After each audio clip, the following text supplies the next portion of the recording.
So as men move into their careers, how might responsibility and purpose be conceptualized? Well, look, so I always start from the fundamental observation that life is characterized by a fair bit of suffering. There's a tragic element to life. Tragedy tainted by malevolence. And what that poses a problem, and the problem is, well, what can sustain you through suffering and tragedy, betrayal and illness, death, loss, disappointment, frustration, confusion. And it's not hedonism.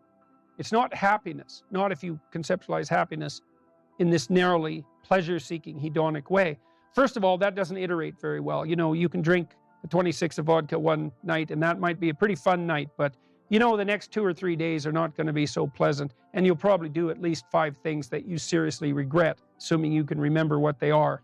So it's not a great strategy, and everyone knows that you know, that casual, impulsive pleasure-seeking is not, it's not a good game. Everyone knows that. And that doesn't mean you should be afraid to try it, right? That's entirely different. You need to bash yourself around a bit. What did William Blake say? Wisdom through excess. There's definitely something to that. So, you know, walling yourself away from experimentation, that's not a good idea. But falling prey to indulgences, that's a catastrophe. So you can't find, and then if your life is proceeding in a direction that's painful and tragic for reasons that might be really out of your control, obviously you're not going to be happy during those times. You may not have even the opportunity to seek anything that's pleasurable or the ability to experience it. So then what's going to sustain you under those circumstances and sustain your will to live, but even more importantly, protect you from the resentment and the moral corruption that unrequited suffering can so easily produce? And the answer to that is not happiness, but something like meaning. And then you might ask yourself, well, where is meaning to be found? And the answer seems to be primarily through the voluntary adoption of responsibility. You know, so people find meaning in the love they have for their partner and their decision to care for someone else as well or better than they would care for themselves. They find meaning in that, and it can sustain itself across many, many decades, for better or for worse. That's no joke, that phrase. They find meaning in the relationship they establish with their children, assuming they take the responsibility for that relationship. They find meaning in their friendships. They find meaning in their business associations, their civic engagement. You know, people moralize at, older people moralize at younger people and say, well, you should accept your responsibility. You should shoulder your duty. And that's true, but it isn't exactly that you should do it because you should do it, even though you should. It's that there isn't anything better that you can possibly do.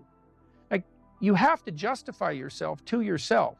You have to justify yourself to yourself because of your inadequacies and your failure and your error and your propensity to repeat errors that you know you shouldn't repeat, your sinful nature. You have to atone for that. And then you have to justify your life to yourself because it's characterized by death and suffering. And so you need something worthwhile to do. And, well, then you might say, well, there's nothing worthwhile to do. It's, well, you're probably not really in any position to make that judgment, you know, till you've gone all in at least one thing. At least one thing. Because, like, who the hell are you? You're 16, you're cynical and nihilistic. It's like, you're not wise. You're not a philosopher. You don't know anything. And thank God, right? Because you don't even want to think you know anything because you're bloody miserable and you're suffering. And so if you're also right, well, then you're doomed.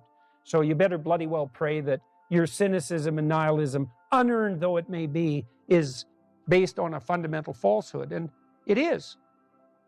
You can find deep significance in your life, and you find it essentially through the decision to voluntarily bear your suffering and to trudge uphill nonetheless. And there's something heroic about that in the most fundamental sense. And that heroism is something so deeply meaningful that it, in some sense, triumphs over even death. And so as you move forward through life, you mature, you start by developing responsibility for yourself, your friends, your roommates. Then you take on a partner and you have a family, and you expand the domain of responsibility and generosity, and you want to expand that. Who knows how much you can expand that? You could be a credit to the nation. Well, there's an aim. Why don't you aim to be like credit to the nation by the time you're 50? Because what, you got something better to do than that? And the answer to that's no. And what are you going to do? You're going to pursue endless one-night stands. You're going to bury yourself nose deep in cocaine. You're going to become an alcoholic. You're going to pursue that tinsely, trashy hedonism that is nothing but destructive and generates nothing but self-contempt, and then bitterness, then misery, then vengefulness. It's like, why do that? I mean, it's easier in some sense, right? Although it's not, because it's rife with catastrophe and suffering. So it's way better to envision yourself as, that's the cross image fundamentally, right? The pathway to redemption is to bear your cross up the hill voluntarily. It's a hell of a thing to ask, right? Because you have to accept the fundamental limits of your mortal vulnerability. And you have to say to yourself, I will do good nonetheless. Right? And that's not obedience. That's not naivete. That's a cold decision, man. So everyone great makes that decision. So make that decision, because maybe you're great, despite what people tell you. The sacrifice that women make, especially in relationship to infants, is pretty obvious and should be celebrated, which is why the image of the Divine Mother and the infant is a sacred image. And any society that doesn't hold that as sacred is off the rails in some fundamental manner, regardless of what anyone says. And that's not merely a Christian image by any stretch of the imagination. The Egyptians had images of Isis with Horus on her lap that are clear prefigurations of the images of Mary and Christ. Of course, this society has to worship the mother and the infant because, well, obviously, if you can't see that, or if you don't want to accept that, I don't know what you're rebelling against, but it's certainly the spirit of life itself.